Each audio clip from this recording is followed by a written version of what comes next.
우리 어린이들 오늘 주일학교 설교가 없어가지고 조금 심심하죠? 오늘 없으셨어요. 오늘 예배를 조금 빨리 마쳐야 되기 때문에 없습니다. 그래서 목사님이 오늘은 우리 주일학교 학생들을 위해서 아주 재미있는 얘기를 하나 들려주려고 생각을 합니다.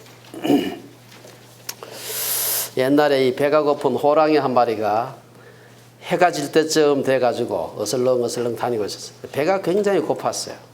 배가 고팠는데 저 동네에 내려가가지고 동네 집에 있는 나무집 돼지를 잡아먹으려고 하니까 아직 날이 너무 밝아.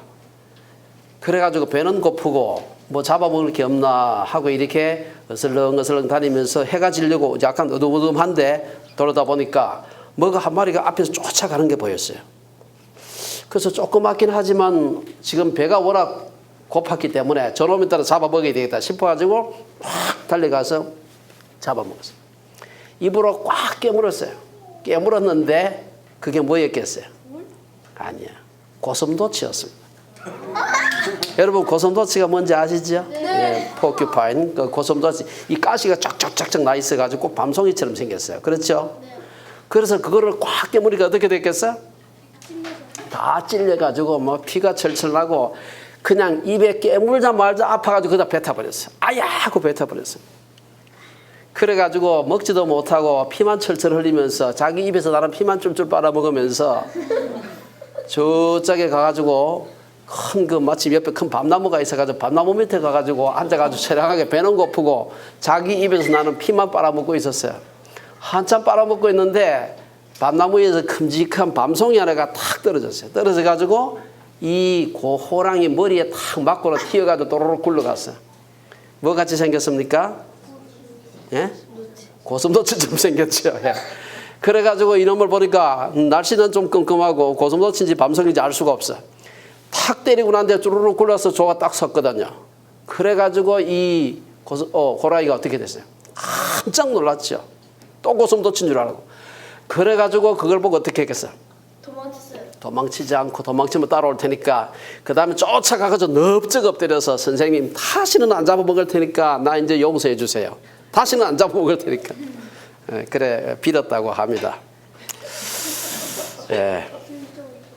여러분 우리 속담에 어떤 속담이 있는가 하면은 여러분 자라 아는 사람, 자라 거북처럼 생긴 자라 알아요? 자라. 예. 자라 보고 놀란 사람은 뭐 보고 놀란다 그래요? 거북이. 거북이보다 놀라지만 자라를 보고 놀란 사람은 소뚜껑을 보고도 놀란다. 소뚜껑이 자라하고 좀 비슷하게 생겼거든요. 이런 소뚜껑 아시죠? 시커먼 거 옛날 그 소뚜껑이 시커맸어요. 자라를 보고 놀라면은 나중에 소뚜껑 보고도 그게 자란 줄 알고 사람 놀란다 그랬어요.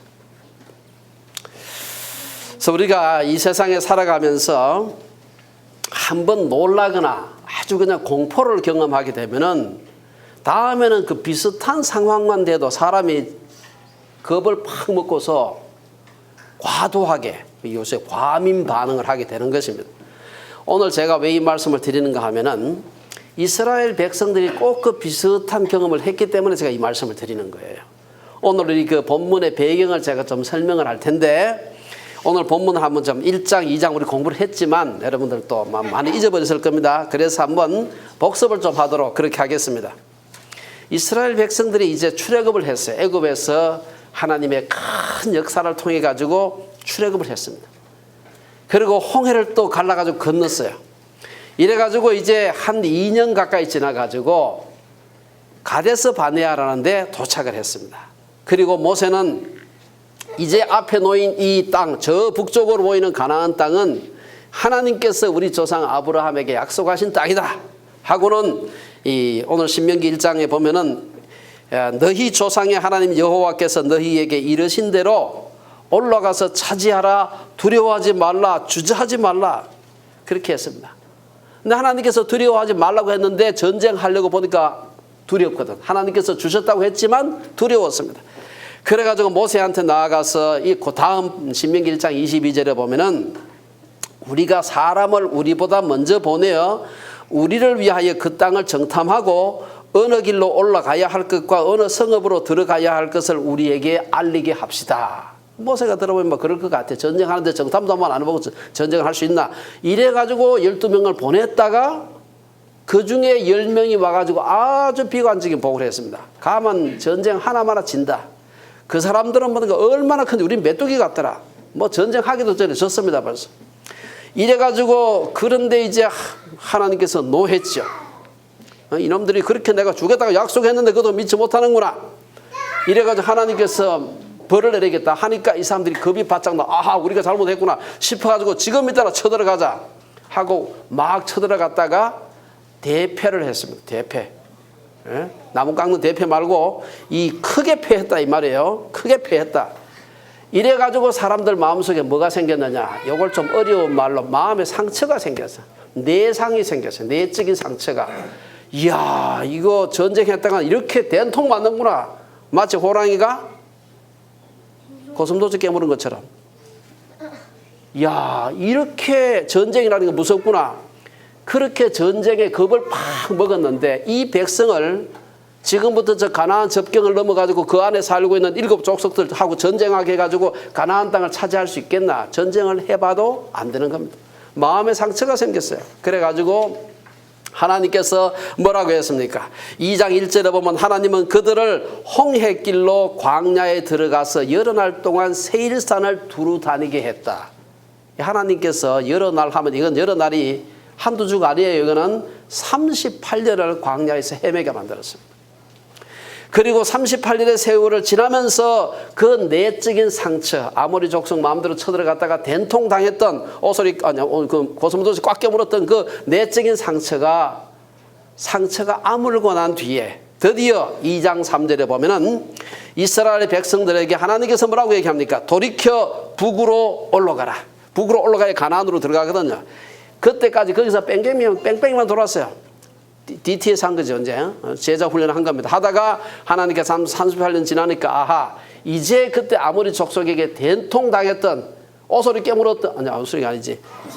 고슴도치 깨물었던 그 경험에 그 아픈 상처가 이제 나았겠구나 싶었을 때 북으로 가나안 정복 전쟁을 시작하라. 이렇게 명령을 하게 됩니다. 그래서 이제 하나님께서 그 명령을 하면서 첫 번째 전쟁을 했던 상대가 누구냐? 우리 지난 시간에 했습니다. 헤스본 지역에 있는 또 다른 아모리 족속, 그 지역이 전체가 아모리 족속 지역이었어요. 아모리 왕이 여기도 하나 있고 저기도 하나 있고 여기저기 있는 것입니다. 그 아모리 족속 중에 왕인데 이름이 시혼이라는 사람이었어요. 이 사람은 그 헤스본이라는 나라는 요단 동편길을 통해 가지고 가나안에 들어가려고 올라가다 보면 그 길목에 있는 나라가 돼 가지고 이 나라하고 전쟁을 안 하고는 가나안으로 들어갈 수가 없어요. 그래 가지고 이 시혼하고 전쟁을 하게 됩니다. 그래서 하나님은 헤스본 왕 아모리 사람 시혼과 그의 땅을 내 손에 넘겼은즉 이제 싸워서 그 땅을 차지하라. 2장 24절 우리 지난 시간에 한 그 말씀입니다. 그렇게 했습니다. 그리고 이때쯤 와가지고는 하나님께서 주시겠다고 했는데 우리 또 정탐꾼 보냅시다. 그런 사람 하나도 없었어요. 왜냐? 정탐꾼 보내게 되면은 불신앙의 표시야. 하나님께서 정탐꾼 보내라고 할 땐 보내야 되는데 하나님께서 보내지 말라고 했는데 보내는 것은 불신앙이다. 그래서 그런 불신앙의 제안을 하지 않았습니다. 이스라엘 백성들은 38년 전에 그 가슴 아팠던 그 내상, 상처가 치유됐지만 흉터는 남거든요. 그 기억을 하고 있는 것입니다. 그러면서 하나님의 약속을 믿고 헤스본과 전쟁을 했고 그 전쟁에서 승리를 하게 됩니다. 오늘 본문은 가나안으로 진격하기 전에 두 번째 전쟁, 이 또 다른 아모리 족속의 나라 바산이라는 나라하고 전쟁을 하는 것이 소개되고 있습니다. 여러분들이 이 지도를 제가 지난번에 나눠드렸는데 갖고 오셨는지 모르겠어요. 이걸 잘 봐야 됩니다. 어떻게 전쟁을 했을까?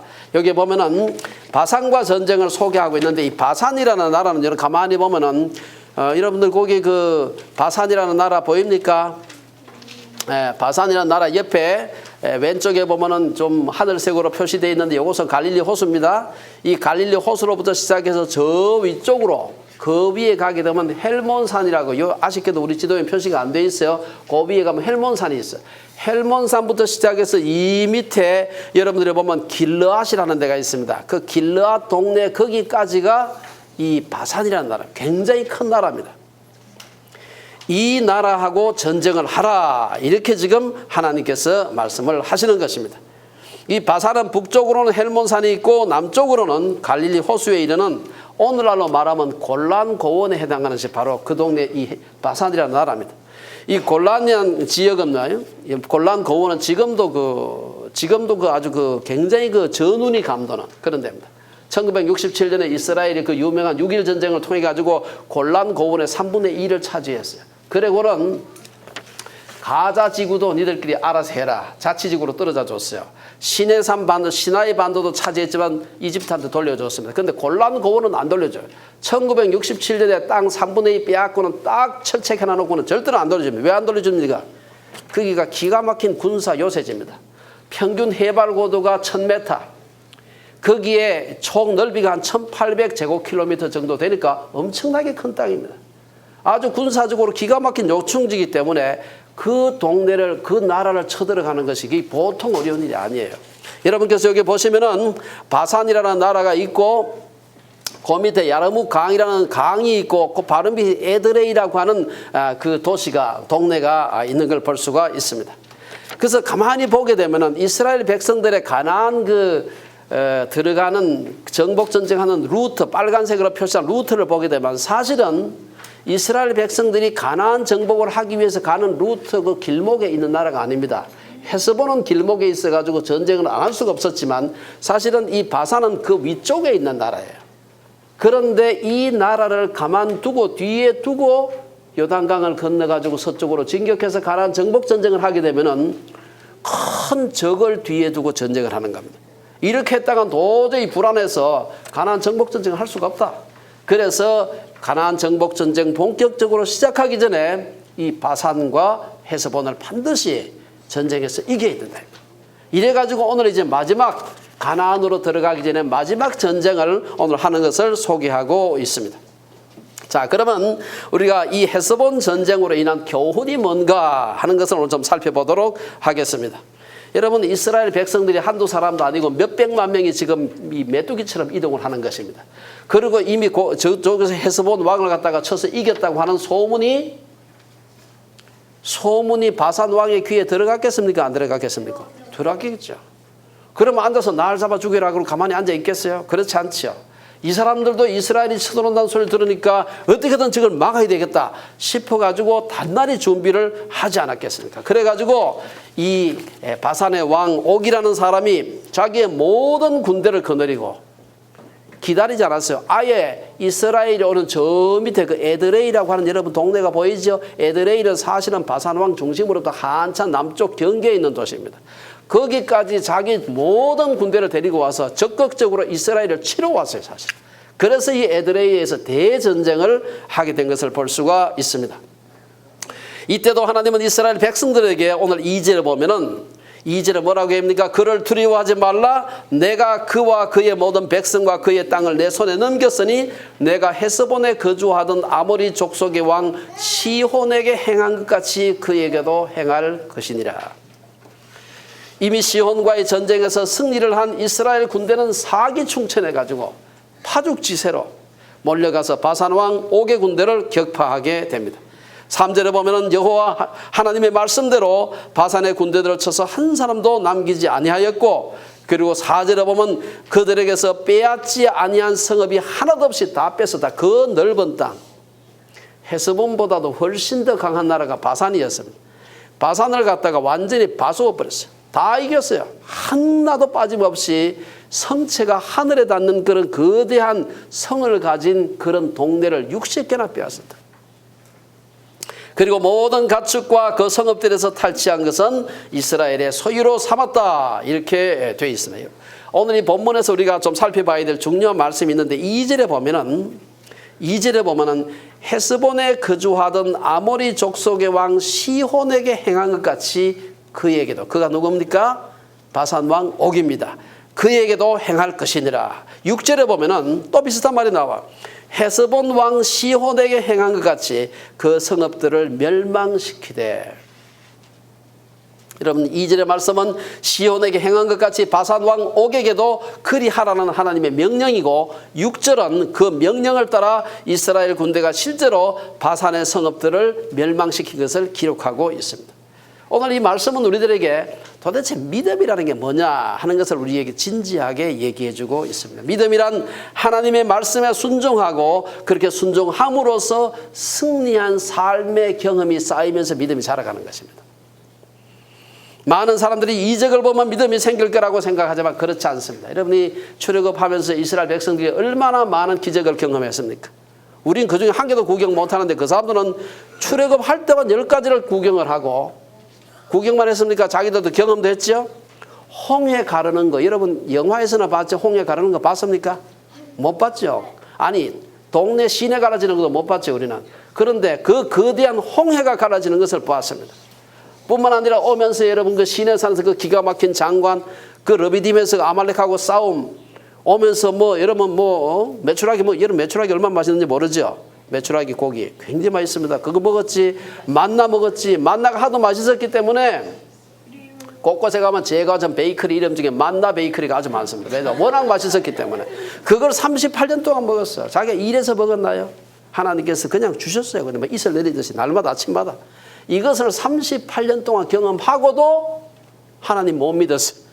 아모리 족속으로 바로 올라가서 쳐들어가라 하니까 정탐구부터 보냅시다 이랬습니다. 그런데 이적을 보고는 믿음이 생기지 않지만 헤스본하고 싸움을 하고 난 뒤에 보니 이거 하나님께서 진짜 우리하고 함께 하시는구나. 이 경험이 이전에 그 내적인 상처가 치유가 됐어요. 이 승리의 경험이 하나가 쌓이게 된 겁니다. 그러니까 헤스본보다도 훨씬 더 강한 바산하고도 싸울 수 있다는 확신이 생깁니다.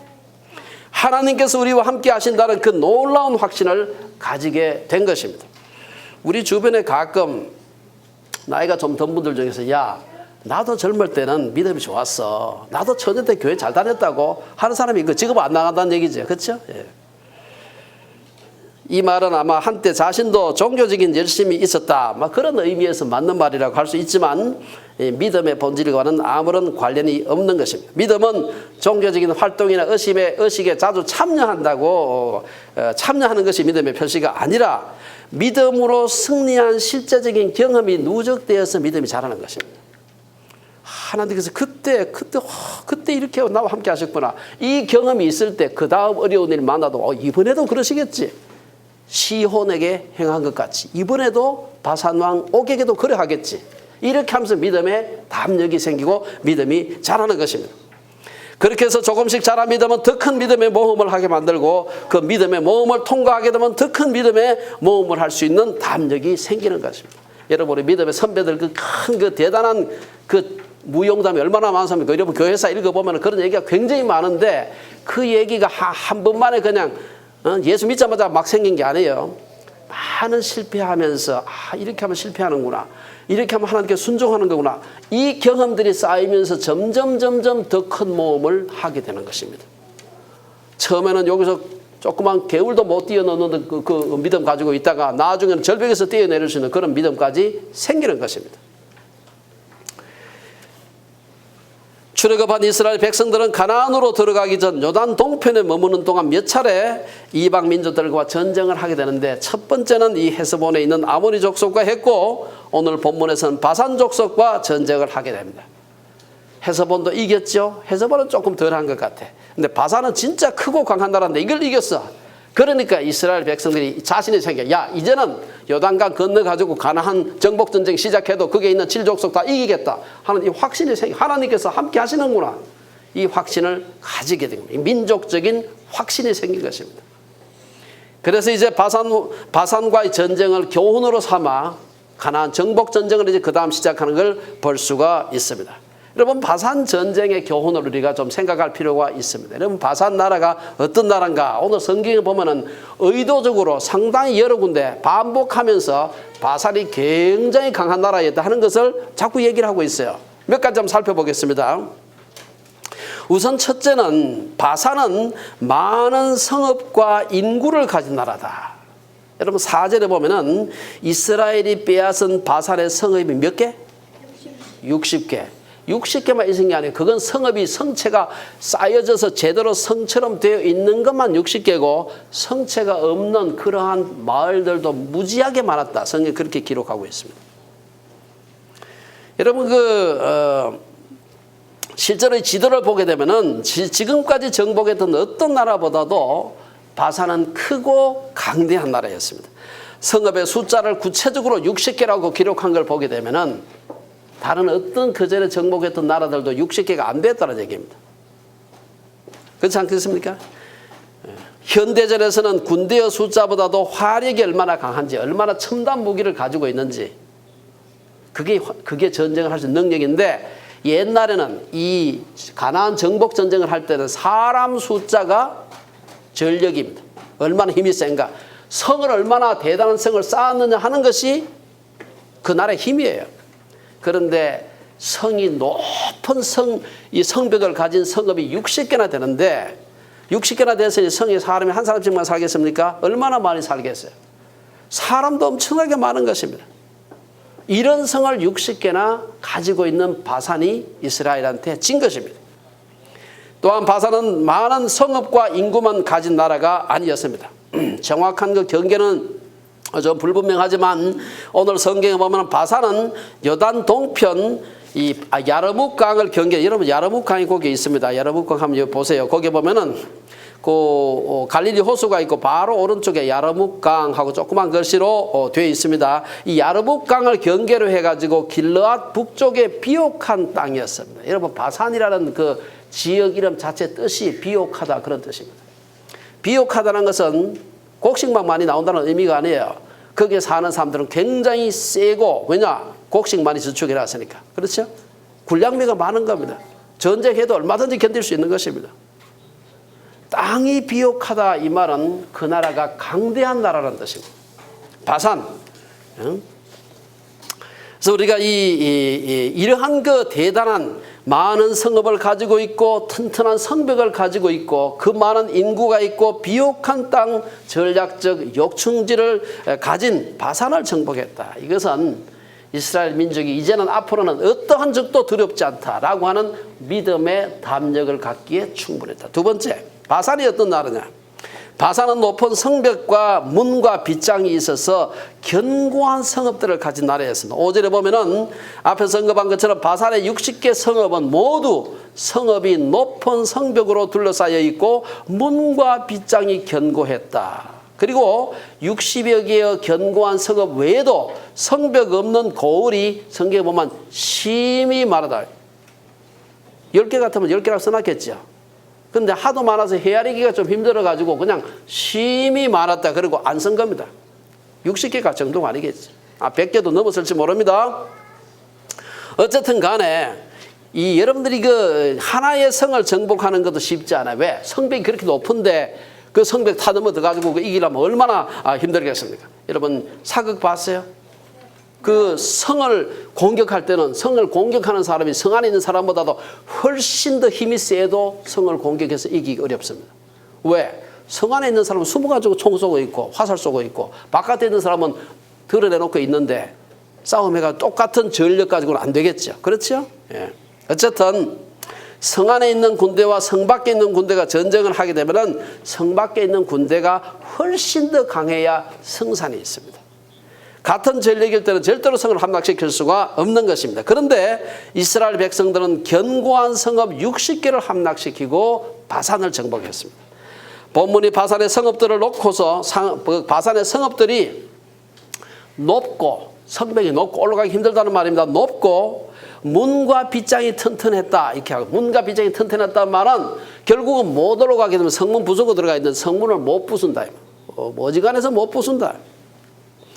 이걸 왜 자세히 오늘 성경이 언급합니까? 그것은 이스라엘이 이 바산과의 전쟁에서 이긴 것은 지 힘으로 이긴 게 아니다.